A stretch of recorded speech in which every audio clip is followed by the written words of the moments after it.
हिंदू धर्म में सिंदूर का एक महत्वपूर्ण स्थान है। एक विवाहित स्त्री की पहचान सिंदूर से होती है, इसलिए शास्त्रों में सिंदूर के महत्व के बारे में बताया गया है।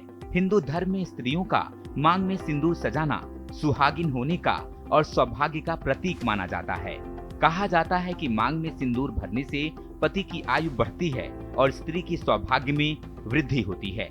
लेकिन क्या आप जानते हैं कि जाने अनजाने में औरतें सिंदूर लगाते समय कुछ ऐसी गलतियां कर बैठती हैं जिसका बुरा असर पति के भाग्य और स्वास्थ्य पर पड़ता है।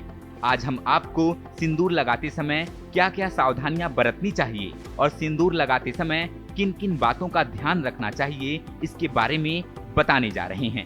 जब भी आप सिंदूर लगाएं तो माता पार्वती का ध्यान करें, क्योंकि माता पार्वती ही अखंड सौभाग्यवती का वरदान देती हैं।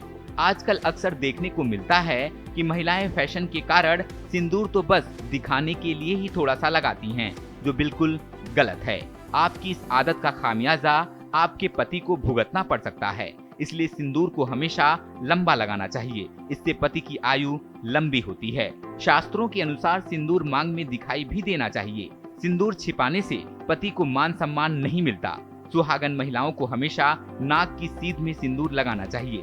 टेढ़ा मेढ़ा सिंदूर लगाने से पति का भाग्य खराब होता है। साथ ही इससे पति हमेशा परेशानियों से घिरा रहता है। अगर आप अपने पति की भलाई चाहती हैं तो एक सीध में ही सिंदूर लगाएं।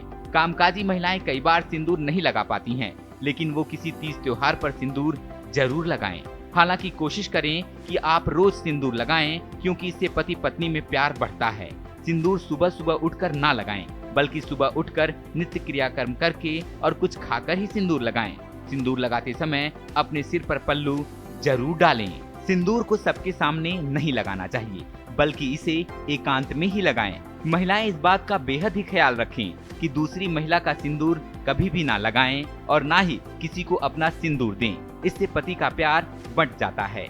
महिलाएं इस बात का ख्याल रखें कि मांग कभी भी खड़े होकर ना भरें, बल्कि बैठकर आराम से सिंदूर लगाएं। स्त्रियों को कभी भी टूटे शीशे के सामने अपनी मांग नहीं भरनी चाहिए। सिंदूर लगाते समय डिब्बी महिला के हाथ से छूट जाती है और सारा सिंदूर जमीन पर गिर जाता है।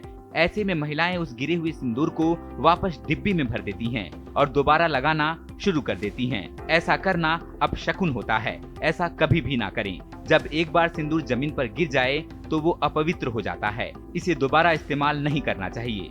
सिंदूर को कभी भी चांदी की डिब्बी, शीशे के पात्र, तांबे के बर्तन, लोहे के बर्तन और मिट्टी के पात्र में कभी ना रखें। सिंदूर को हमेशा पीतल के पात्र, सोने की डिब्बी, लकड़ी की डिब्बी और लाख के बर्तन में ही रखें।